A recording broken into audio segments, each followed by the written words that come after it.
Every athlete, every person, every human being has an opportunity. Some opportunities don't come when you want them. But if you're prepared, good opportunities can happen. Always be ready, because you never know when your number is going to get called. I'm not coming back. Emmy Apparel. Encourage me. I'm young.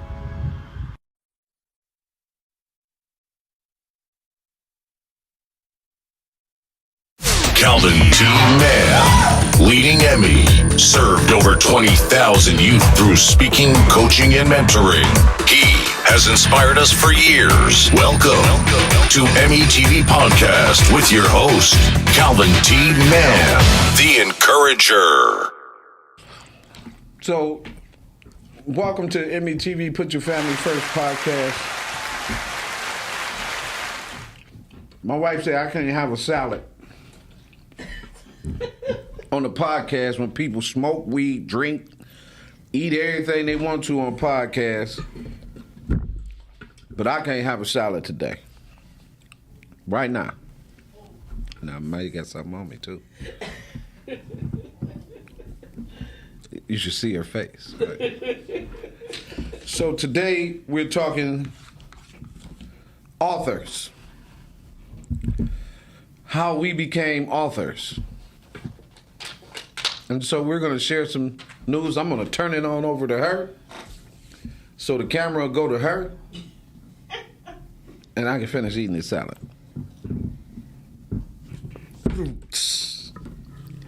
Hi, Heather.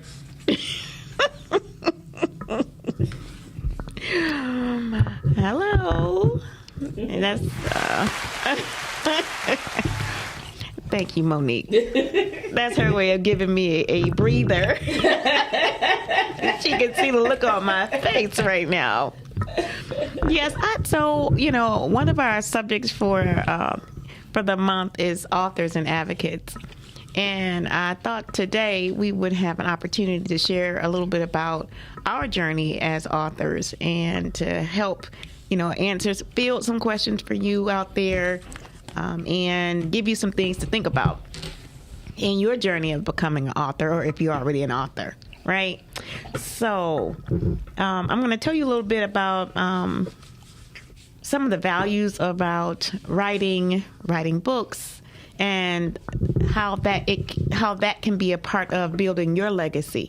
One of the things that I think is so amazing when you become an author and you go through the copyright process, when you think about that process, it means that your manuscript, your book, is archived in the Library of Congress.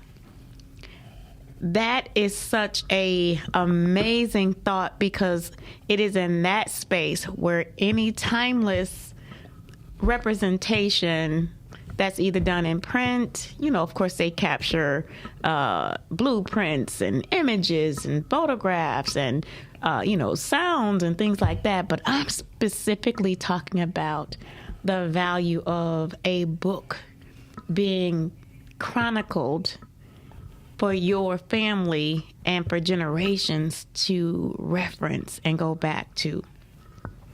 Not to mention that one of the processes when you get a book and you have the ISBN number that's attached to it, and whenever somebody pulls that number or somebody pulls the name of your book, there's a brief history that shows up. There's a description of your book. There's a description of the author who wrote the book. There's a description of the publisher and everybody associated with that process that you as an author had given credit to. So it really is so much bigger than just you. It becomes a part of our national history. And that's one accomplishment that nobody can ever take away from you. And it puts you in the space of legacy with other brilliant creatives from generations. And so that is one of the more amazing, for me, aspects of writing and copywriting and publishing your book, that it kind of memorializes you in history. I mean, of course, there are other ways to do that, but this one in particular, I think, is an opportunity that I think everybody should experience, because I believe everybody has a story in them. Everybody has a book just waiting to be told and just waiting to be read, and lessons just waiting to be shared. And I think that everybody should have an opportunity to create that process and have that experience. And so personally, I'll talk about a little bit about my journey when I started to write. The first work that I ever had published, I was 5 years old. And I was 6 years old, because I was in the first grade. I was 6 years old. I wrote it at 5. I was 6 years old, and my teacher submitted my story for a citywide publication, and my story was selected, and it was published, and it was they had a big congratulations ceremony where they had all the writers who had submitted, and I drew a picture of my family at that time. Not nearly as many people as there are in there now, but I had drawn a picture of my family, and the name of my story was The Family Who Loved Each Other. And so they enlarged the image that I did for my story, and they had it blown up, and it was on a big screen, and it was such a sense of pride and joy to be highlighted and to be honored, and that somebody was really interested in reading what I had written. So that was 6. So that's the first time that I had something published, and I have not gone back since to look for it. I'm going to see if I can find that story. Of course, my mother kept that along with my potty until recent years. She's very sentimental like that. But so that was my first time writing. Calvin, how about you? Well, I'm still stuck on the 1971 potty. Yeah, well, that was still in the attic. You know what I mean? The potty up there just chilling. Right. Sentimental. Right. So for me, when I was younger, I never got to publish a book. But I was a poetry writer, because I was smooth. So I wrote poetry. And how old were you? I was in high school. I first started writing poetry in high school. I also did, I also was a comedian, right? So I wrote my first comedy. I did my first comedian tape in high school. It was a hit, too. I talk about this tape all the time. I did it with a friend. The one that got you banned in your family? Oh, man, it was hilarious. It had some of those jokes are still people's nicknames right now. Right now. Right? It's incredible. So tell us about some of your poetry. What inspired your poetry? Girls. As a teenager. It was girls. Girls inspired your poetry. Yeah, because it was a way to hand a young lady some poetry. It was easy access, baby. It was easy. Hey, I wrote this poem. It's got your name on it. I was just thinking about you, and I wrote this poem. So I told that lie a lot. Oh. It was the same poem. You know what I mean? Oh. Wow. Woo! You talking about somebody who wrote a poem and used it? Won't he do it? Yeah, apparently he will. Yeah.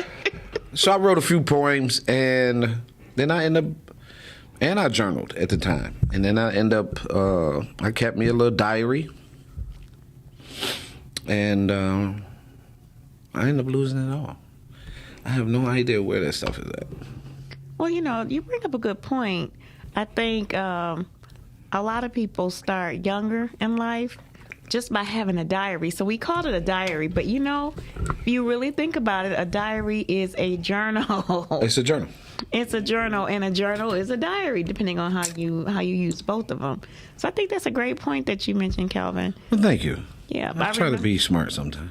I recall when my sister became a teenager, my mother gifted her with a diary. When I became a teenager, I'm talking about 13.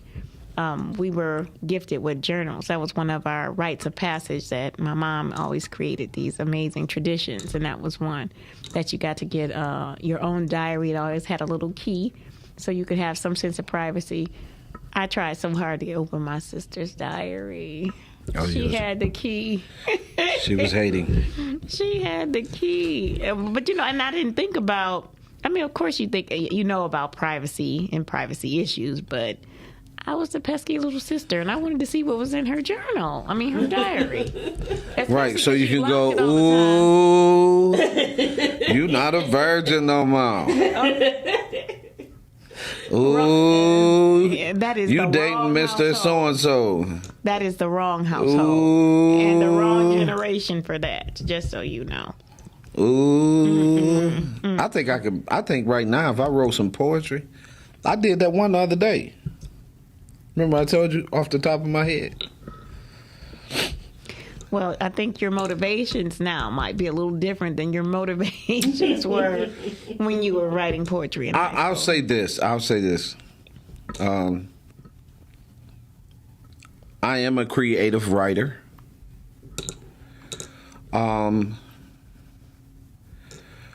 Writing is, for me, has become fun and motivational. And, you know, with this, having this nonprofit being encouragement, I'm young, got my children's book characters, I think we on our way somewhere, and it reminds me of things like when they talk about the different places like Disney and those types of things. I really believe I could go there. If given the right circumstances. What do you mean when you say go there? Oh, I could turn Encourage Me I'm Young into a wonderland. I have characters in my head every day. I'm distracted with helping, right? If everything was fair and I had everything in place that I needed and this was being taken care of and this was being taken care of, I could literally turn this right here, this story right here, into my version of, like, the next Nickelodeon, Disney, all of that. You know, and so you bring up a good point. One of the reasons that a lot of people don't get to write their story is just the reason you said. If there are other things that are more priority, there are other things that are more pressing.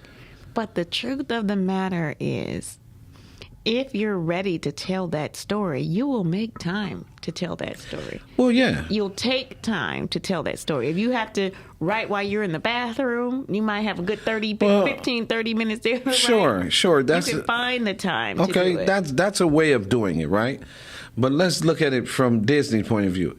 Disney didn't have to run a nonprofit to be creative for what he was doing. He could focus on Disney and finding people and things like that. When you got things in place that take those things off, and you can focus like that, you're not concerned about this. That's taken care of. That's taken care of. That's taken care of. How many? We're producing books, baby. I'm just saying. I believe. How many books have you produced? How many books have you produced right now? 9. And so, and it's in spite of all the things that you do on a daily basis, which is my point. In spite of all the things you do, you still have been able to write your books. Yeah. But see, you got to look at it from this standpoint. You got a cursive book, that's new. We had an early childhood book. That's another one. The one that was really, put in, and as I'm going through it and reading, is All Ingredients Count. That's coming out this fall. Mm-hmm. The motivational book for the world. That's I want the dynamic book cover. I'm looking for the best book cover that, Name some of your other books. Adventures of Over Luther, Volume 1 and 2. I have 2 journals, Just Ask and Just Ask True. Things Fathers Should Say. 15 Things You Didn't Know About Fatherhood. Absolutely. And books, even beyond the other books. I still have a book that has to be panned out that was already written, Parenting from Brokenness. So that's 10. So I love that book, by the way. Thank you. Mm-hmm. Parenting from Brokenness. So that's 10. Right. Woo! Won't he do it? And so much the same. I have quite a few more books than you do. Yes, you do. Quite a few more books than you do. And in my busy work day, my busy work life, and life happening in general, I still am continuing to work on those books. I'm not gonna mention how many I actually have. I don't want to scare anybody about. Because you're sitting on them. Well, no, I'm not. Well, kind of sitting on them. They're in progress. So I have books that are ready to be published, ready to be copywritten, ready to be edited, ready to be illustrated for some. See what I'm talking about? Yeah. So, but that is part of what strengthens me. That's part of who I am. I love to write. So who are you? If I started to, and that's not even looking at my journals. I have been keeping journals for several years, and each journal is a chapter. It's a season in my life.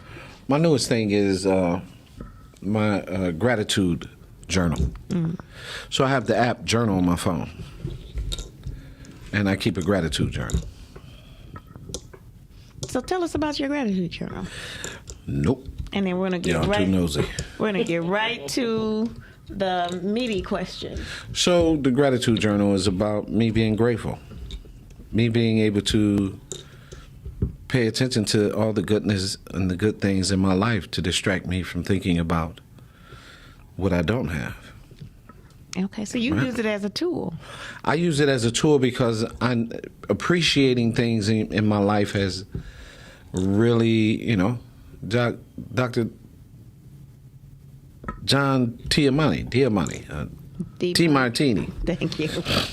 Right? And writing, I like that, though. I like learning new stuff and taking action. And so that writing in my journal is actually fun because I'm able to lock in and pour it all out real quick. Lord, thank you for this. Thank you for this. Thank you for this. Thank you for this. Thank you for this. Thank you for this. Thank you for that. How has it enriched your life to be able to your gratitude journal? How has it enriched your life? Well, it's made me. I think it's. I was just telling you this day before yesterday how open I'm becoming. I'm going to start be more open about this journey, right? In the past I said things, right? I'd make posts. From now on, I'm sharing video clips of my thoughts and the process for what I'm going through. So like you're doing a video journal. Video log, journal, whatever the case may be. But, every day I'm going to say something, right, about this journey. Like when I'm having those moments in those days, like, just getting out the car, I went live and I was like, woo, another day. We just finished this Southwest and we gonna get it. And we gonna make it happen. And then somebody chimed in. So I'm just opening up. Like I told you, I think it's important for me to open up because I've been holding and looking at things the wrong way. So the gratitude journal has allowed me and has told me to share, open up, share with the people. Let the people really know what, let your children and family and everybody know what you're going through. And what are your thoughts? Because people take posts or see you one way and be like, oh, you think you just so and so and so. Oh, he ain't got nothing. So and so and so. Or you not really. Yeah. You don't really go through. You don't really go through anything, or right. you not that deal. Like you just ain't. You're not doing nothing. Like who are you? Who makes you? Like the young lady asked me the other day. She was like, I told you, I follow you and I support you, but I think sometimes you just sit back and you say that you blame the mother. And so we had to have a conversation. And if you're not prepared to have a balanced conversation, then you would think those things, right? And that was my point to her. If you're not prepared to have a balanced conversation, then you would think that I am attacking mothers, when in fact, healthy mothers pay that no attention. They want to solve the problem. Indeed. Okay, so let's jump into question number one. So let me just, for people who may be joining us late, I just want to reframe kind of what this conversation is about today. Our message for this week is around authors and advocates. And so Calvin and I happen to be both authors and advocates. And so our conversation today is a little bit more in depth about the journey that we have taken to become authors, some of the questions that you might want to ask yourself, knowing that this is an opportunity for you to create and build your own legacy. And we talked earlier about what that looks like and how that aspect of you, that legacy, is preserved in our archives for our country's history. And so you become part of a larger group of people who have shared their story, whether it was imagined or whether it was actual, or whether it was instructional. So there are different ways to write a book, and there are different ways that you can share your story. So we're going to dive into some of those questions, and we're going to share that because we also believe that everybody has a story.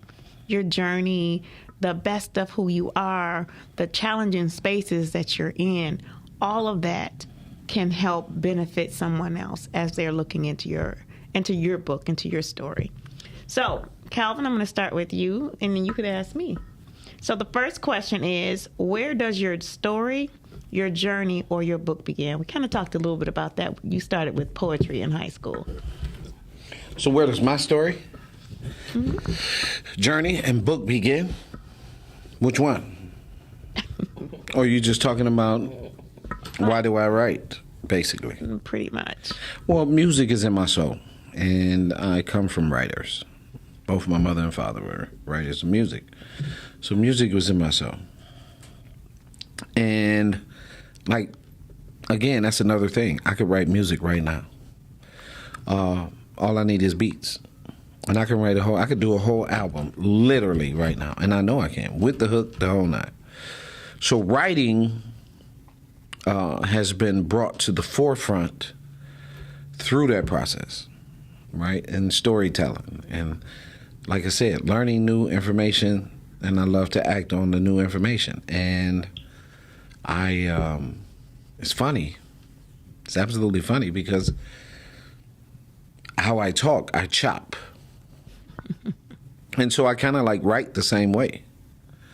You know, when I'm talking, I'm chopping the words up. When I'm writing, I'm chopping the words up. That's why I could put so many hooks to music, because there's only so many words that I have to use before I chop it up. And that's really it. You know, that's you know, and a couple of people called and asked me, you know, I want to write a book. I said, start writing. Well, I said, I'm going to tell you like the man told me. Just write. And don't worry about it. Just start writing. There was a guy, he was with the oldest black press company in Iowa. He was friends with JD, and he had a newspaper. It was the oldest newspaper in Iowa, black. And he told me, just write. He said it'll correct itself. Just start writing. Don't put it in a format. Just go ahead and start writing. And that's what I did. And psychologically, you want to put things in you want to put periods on things and things like that. I'm not an editor, so that's what the editor does. That's it. How about you? Where does your story begin? At 5 with a little book about family, and look where you are today. It was just a story. It wasn't a book. It was a story that was put into a published book. I wish I did have a book at 5. So in my family and in my house growing up, everybody was readers. My mom, one of her hobbies was being a pen pal. So she loved writing letters. She had done that since she was a teenager, being pen pals. And she had people, that she wrote in other countries and people that she met. She was a writer because she loved to write letters. And so she would encourage us to write letters, to get pen pals like that too. So I never really thought that it was a skill and that she was really building the love of writing for me in me. And watching her do it and how much excitement she had and how descriptive she was and how thoughtful she was and the words that she used and how she would encourage other people, it really impressed me. And I had a friend who moved out of Detroit when she was 12. And so we would write each other, and we did that from the time she was 12 to the time she was around 40, maybe 41, 42. She moved to Ohio, and we were pen pals that whole time. We might get, 3 or 4 letters a year, just kind of updates what's happening. And I still have all of my letters. I have most of the letters that I've written. They're all in my keepsake box. I also have letters that my mom wrote. I have letters that my grandparents wrote to each other. I have letters from my dad, cards that my dad had written to my mom, letters that my mom, or cards and letters that my mom and dad wrote to each other, which my dad loved to share poetry with my mom. So he had a book of poetry that he loved to share with her, and had her name put on a cover, and said that it was her love songs, and these were poems that he really loved. So I had a great, strong foundation in reading and writing, and ways to express yourself through words. And so nobody in my family, in my immediate family, can sing, so we can write. So we are not the musical family. We are the reading family and the word family. So I think that's really what's the foundation for me. But what makes me continue to write is that I have so much inside of me to say and to share. I could probably do this podcast all day long by myself without ceasing and keep going, because I have so much in me to share. There's so many experiences that I've had, and I have a really incredible imagination. So because I have all that combination of things, writing is a release, it's a hobby, it's a inspiration, it is an extension of who I am. So that's kind of where my stories begin. And I like the fact that I can look at my life and places in my life and lessons in my life, which I really actually, if you read the Detroit Native Sun News, you know that I'm one of the writers for that publication as well. So, sharing articles every month and writing for other publications is just exciting to me. Blogging is exciting to me. It's just writing and sharing, to me, those bits of wisdom that you can get in just a moment, rather than having to sit and read a novel. So that's kind of my story, where my journey and my writing kind of emerged from that part of myself. All right, Calvin, what about you? So what lessons do you want to share, or what do you want others to know about becoming a writer or writing a book? Lessons. The biggest lessons is, learning to copyright on the spot. Another one of the lessons, right, because I had to learn to copyright instead of depending on somebody else. So I learned to go in and copyright. So what is that process like? Talk about that. It's for literary, it's $65. Okay. And it's a tedious step, and it's knowing what and how to answer. And sometimes you have to answer wrong to learn that it's right. So while you're going through that process, have patience, because that's important, right? And what are some of the things that you need to be able to go through the copyright process? Man, you gave me one question, you fired off 5. Yes, I did. If you need help with the answers, I'm happy to help you. All right. Mm-hmm. So you just got to go through to get through. Look at it step 1. So we know step 1, you have to register and create an account. So that's the first thing. Yeah, on copywriting. Right. Now you're asking me how to copyright. Yeah, keep going. Yes, because I'm filling in the blanks. Yeah, so you got to register your name, birth date, Social Security. You got to give all the information that they ask for, right, to register to open up your account, because you're going to want to have an account so you can keep track of all the things you publish. I got books 11 because I just remembered I've never published my book or quotes. So that's a whole nother thing. The other thing, again, is making sure that you either have it in a PDF or Word document so you can upload it properly when it's time to upload. Make sure that you have that saved, everything, right? Once you check out, the checkout process is after everything has been submitted, they move you to a pay site, you pay it, right? And then you come back, and that's when you upload your files to be submitted for copyright. So this is another important piece that I want to make sure that when you decide that you are ready to copyright your book, the people who have been a part of that process, you want to acknowledge them, because their names are then placed next to your name in those archives. So if you had somebody to proofread it, if you had somebody to illustrate the cover, if you had somebody who edited it, if you have somebody that also contributed to it, who made quotes or who wrote your foreword, all of those different aspects of your book are important, and those are questions that you're asked in the copyright process. So you have to have correct names. You want to have people's, the name that they want you to have published, because some people have pseudonames too. But you want to make sure that is a portion of what you're preparing to do. They ask you for an address and phone number. So you want to make sure you have a stable address, that because they actually only send you one copy of an official copyright response. They're filing. You only get it once. It's very difficult and costly to request that copyright. So again, you only get it once. So it's important that you make sure it's sent to an address that you're going to get your documents, because also if anybody is looking to quote from your book or take something from your book or make a movie out of your book, they got to be able to get in touch with you to get permission. So keep that in mind. I got book 12. I just forgot about the White House book that I have to finish. Okay, how do you journal? Video journal or write in a notebook or a journal book, Heather?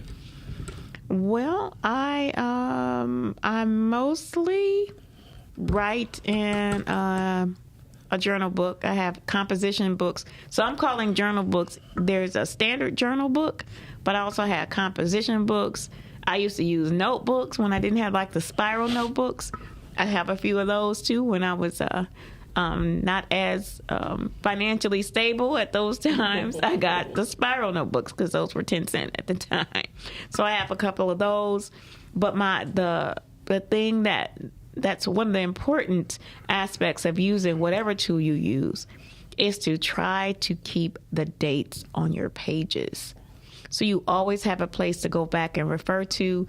If you sit it down and you don't use it for months or years, you can always go back and know where you stopped, and you can help to find your way as you're doing that. And I know, Calvin, you talk about your red book and the impact of your red book in your life, and how you had put a lot of your ideas in that space, and then to have it as a reference to go back to. how important that was on your journey. Yes. The infamous Red Book. It told a lot. It really did, and I was terrible. When I go back and look at that, I wrote horribly. Like, I was just excited to be... But now, oh, yeah, I'm completely different. I mean, even to the point of when one of my songs helped a rap artist get a deal. Even that process, right? Knowing that I was creative enough to do that. And then being around while a movie was being shot and watching that process and going, it can't be that easy, right? And even the process of doing a movie soundtrack. I've been very, very adventurous. So these things have come at the expense of writing, I believe. Even how I laid shirts where children was killed, it was because of a written quote. So writing plays a significant role in how I am and where I am today. All right. So what's your preference? So we know a lot of us see you on social media doing your video journals or posts or reels and, all the ways that people utilize social media. How about you? What would you say still, of all of those things, what's your favorite medium? Really? I really don't like none of it, right? I would say this podcast is cool, but I know people would think, oh, you really like you get. No, I'm making us visible. I'm articulating this journey in the hopes of gaining support, donations, Allies. Volunteers. Allies, champions, for sure. Allies, the whole nine. But I understand that I don't use the weapon of choice, which is violence. If I did this and was talking violent and talking tough and all, I don't use the violence piece. I don't use the... I'm not apologetic, so I'm not really... Entertainment doesn't really turn me on like that. So what's your medium? Of all of them we talked about, what's it's going to be writing, obviously. Okay. All right. So yeah, it's writing. Being a creative writer. Okay. How often do you like to write? And how often do you like to talk or be the center of attention? Well, I was born the center of attention. And it's a natural position for me. And so people might think, there are a lot of people would think, oh, he just showing off, or this is who I am. And this is who I was born as. I've always been, even at the height of heights and the lows of lows, I've always been swaggy. And I get that from both my parents. I got a double dose of Virgo, so what'd you expect? You know what I mean? My mother and father was Virgos. I got a double dose of it. So you got two highly beautiful, talented, and arrogant people. They both were arrogant. And arrogant or confident? All that. Confident, arrogant, conceited. Arrogantly confident and conceited. All of that. You know what I mean? But I have to tell you, discovering what my mother's name mean, right? Both your parents. Right? Explains a lot. It explains a lot, right? Like the joyful freedom lover. Like that in itself, from my mother's name, was incredible. How about your dad's? The same for him. Small and humble? Small and humble. And he was... every bit of opposite of that. Not small at all. Larger than life. He was larger than life. Mm-hmm. And so, yeah, I think that's Right? How often do I like to talk? Right? No, I think we're always writing. We're always writing. We're always writing, right? Mm-hmm. We're always writing something, right? And yeah, we're always writing. But I do like to write. I find myself writing. How do I get better at it? It's my question. So in 2013, I took a class at OCCC, right? At OCC and out there in Farmington, right? And I took a couple classes. And one of them was on writing, and that was significant for me to begin to look at things a certain way. And I'd like to get better. And so, what about you?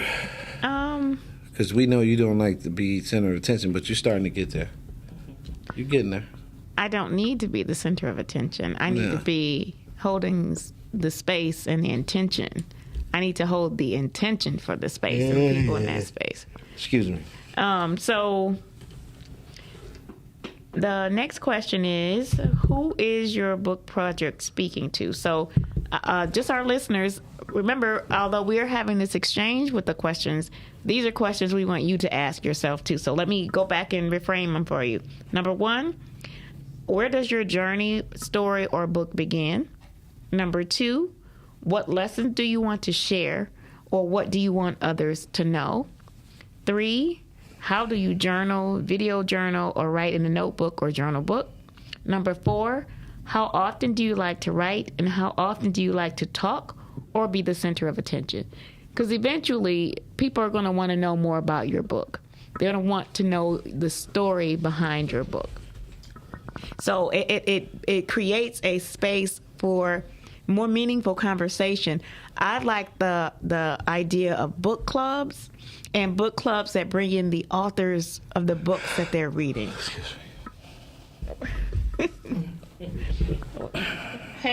Hold yourself together so we can get through the podcast. It's not you. Know, it's that time of day. That's all. So, who is your book project speaking to? So often, for me, I'm mostly speaking to. You speaking to the women. That's very distracting.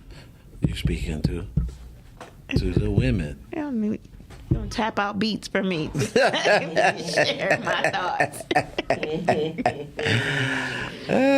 So, yes, often it is one speaking to any person that is a kindred spirit. So, one, it is women that's speaking to, but also people who have an expressed interest in understanding their journey, the lessons for this journey, how it's interpreted, and then how we are able to transform and elevate from the spaces that we've learned and grown in. The challenges and obstacles that we faced, and those things that seem so unbelievable that no one would believe it if they didn't see it or if there wasn't proof. And so I guess I have that kind of journey because I have had some experiences that most people would never have those types of experiences that I've had in my journey. So it's important to have the opportunity to express it and share it and have conversations around it. And I think that's what my books are, opportunities for conversations and reflection. So that's kind of who my project is speaking to. How much seed money can you put in your project? Yeah. So I often do work through my process, and my budgets are often formed based on what I can set aside, what I can invest at that moment. So I kind of move my projects to what I can afford to put in my budget for it at that time. How do I set my priorities for what's next? So if I only have enough to do editing, then that's what I do. If I only have enough to do my copyright, then that's what I do. So I have to kind of set that in motion. I made a promise to myself that I won't wait till, I have everything that I need to be able to do something that I need to do. Everything and something for me is to keep it moving. And as I'm making those incremental changes, that means I'm moving closer and closer to my finished product. And that's what we have to do, because you don't have a million people who will pour in like that. So that's what we have to do. We have to do our projects that way because we don't have ultimate cultural support. We don't have. I think it is a matter of continuing this journey in the process.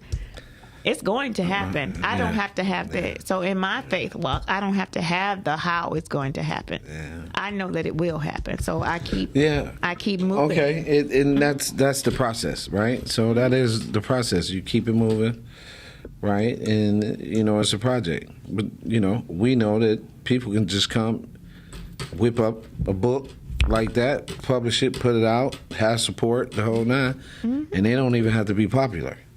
So we have to take those steps. Is my point. Now you can jump back in and throw your faith up and do all that you was doing before, but again, these are steps that some of us we have to take. And it's okay. So let me. Yeah. I want you to understand my process. I wouldn't say okay. It's great that you're able to do it. To feel that it's okay, whichever way you go.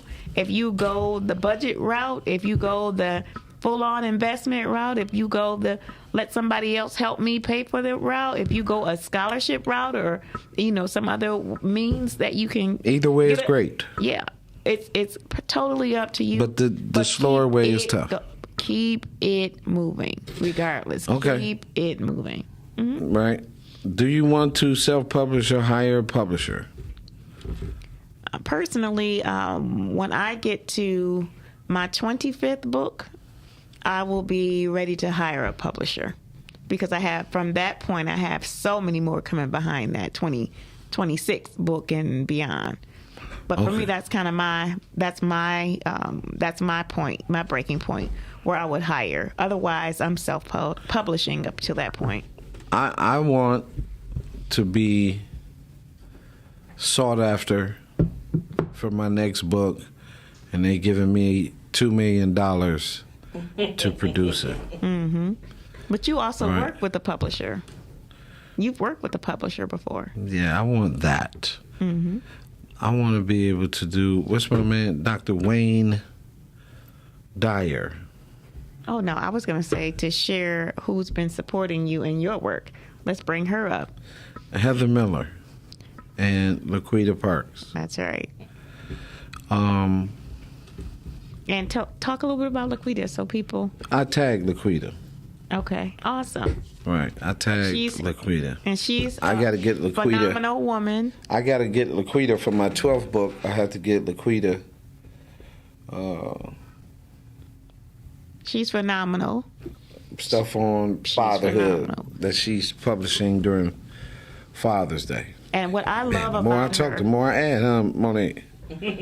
What I love about her is that she helps and draws people in to do anthologies and, collaborate on projects, doing books together and taking the best of who you are and helping to showcase that and lift it up in the midst of others. That's pay-per-view. That's what I love about her. One of the things I love about her. And she's available. She makes herself available to help you she to cares. This journey. She actually cares. She cares, and she wants you to have the best that you can have. Yeah. I thank God for Laquita. There's no question. Laquita Parks is a tremendous force. She's a jewel. She is a jewel. She's a jewel. Next, do you believe that what you can share will have an impact on others? When I write... When I write, I'm writing for myself. Either I'm writing through something, I'm writing to something, I'm writing to become something, to elevate. I'm writing for my own peace of mind. I'm writing for my own peace of mind. And so I had never thought when I was writing that a book would be at the end of that journey. I was writing to get it out. I was writing to release and be free and heal. So most of my writings are for that purpose. What I did was I started to look at those things when I went back to review them as life lessons. So I call them lessons for the journey. And so as I shared and understood the lessons for the journey, I heard that still small voice telling me to share it with others. So either I could do that and having conversations. I don't need the sound effects. Thank you. Oh, that's sweet. No. Go ahead and say that again. No. Okay. You making me lose my train of thought. I don't need any derailments. Thank you. I was just, oh, the night has come. While you was telling the story, you can hear the. Go ahead. No. Say, you made me lose my thought. I'm gone now. Go ahead. You answer the question now. Do you believe that what you can share will have an impact on others? Most definitely. Are you writing for others? Why are you writing, though? I'm writing to put in the universe more ways for people to find their purpose. I'm writing to show that you can write children's books, right, that you can get to the next level. It's so important for me to get my children's book to a cartoon. Like, that's so important to me. Why? Because I need it to be told. This is called Encourage Me, I'm Young. Right? This is called Adventures of Oba and Luther with the Wise Mole, right? It has its own lane, and I think little kids should grow up, in particular, they should grow up with both parents, which is in the book, and a mentor, which is in the book. The Wise Mole is a mentor. He's just setting him on course. He's a guider, guidance. His name is Abu. It means father of. It just speaks to all the things that we're talking about as we're moving forward. It's important to me that people understand that. But people see a children's book, they say, oh, it's just a children's book. No, it's an adventure. And that's how I want it to be told, even with the fatherhood piece. Like, I'm coming back. 15 things you know about fatherhood? I'm coming back hard when I do the second edition or the third edition on fatherhood of 15 things. And so those things, they do have an impact. Everything I do have an impact. That's how I feel. Mm-hmm.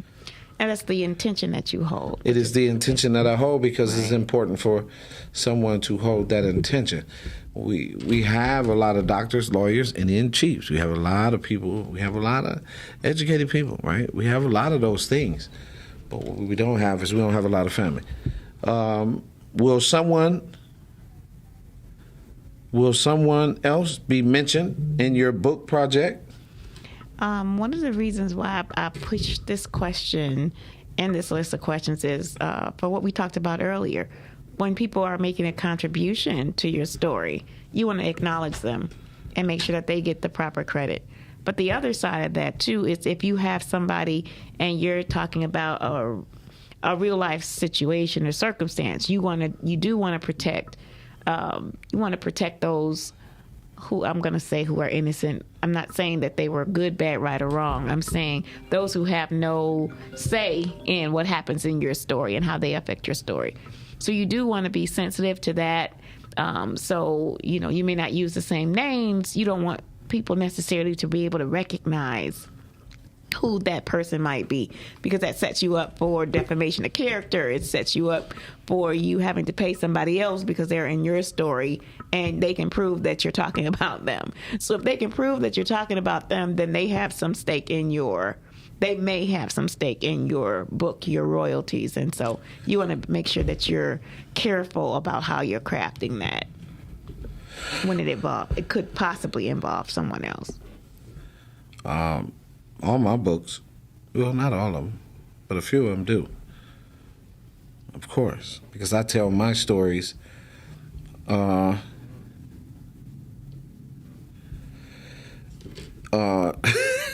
I'm at the gym early. Well, so the last question is,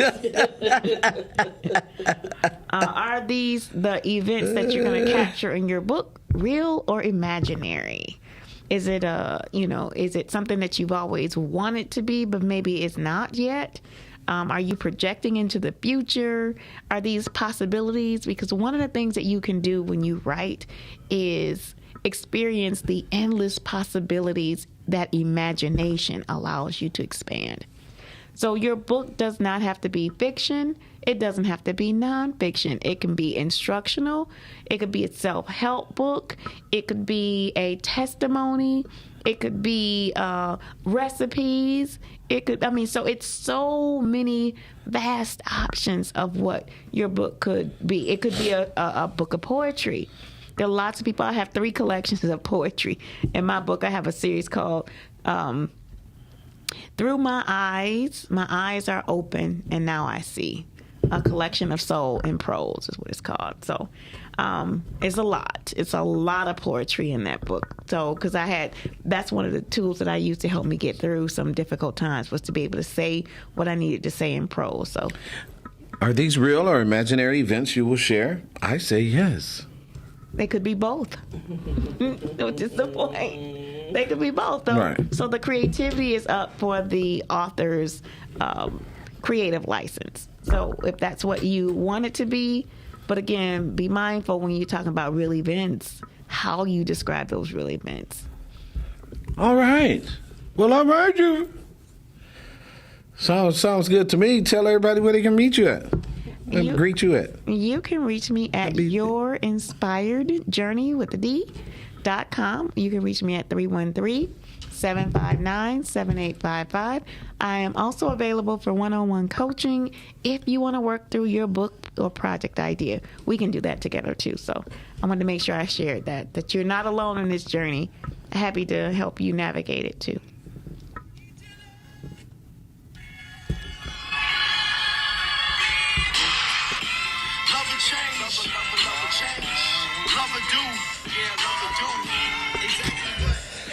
Yeah, so today was about authoring. We shared, laughed, we giggled, and we gave you some tools about writing. Now, of course, there are those out there who may seem a bit anal about the process. We're not. We wanted to make sure that we shared the information. That is our caption for today, how we became authors. She has a book here. I have one, right? You can get this on Amazon. Your schools can order it. One of the mistakes I might be making is, that's the survey. I'm trying to get her to turn that into a game. One of the things I want to make clear is that with the racism and the Floridians and those people trying to hide the truth, we need more books. And so I'm challenging the African American culture to write more books, share more truth, and flood the market with the truth. Do not sit on your truth. Share your truth. Write more books. The contradiction of racism must be contradicted. We're not here for the games no more. We're here to win. And we got to do a better job of making sure that literacy, writing, and those things are important to our children, our families, our culture, and our areas. My name is Calvin Mann, president and founder of Encourage Me, I'm Young. You can reach me at calvintman.com. Father's Day is coming. Book me.